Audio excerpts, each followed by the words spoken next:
Hi there! So if you ever wondered about moving money from Cash App to PayPal, then I've got a simple method for you.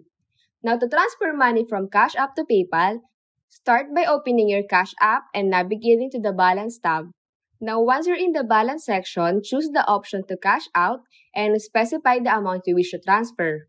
Now select your linked bank account as the destination and confirm the transaction. Once this is done, please be patient as it may take a few days for the money to be processed and appear in your bank account. Okay, so if the funds have successfully transferred to your bank account, you can now log into your PayPal account and in the wallet section, find the option for transfer money. Then choose your linked bank account and input the desired amount to transfer from your bank to PayPal. And now confirm the transaction.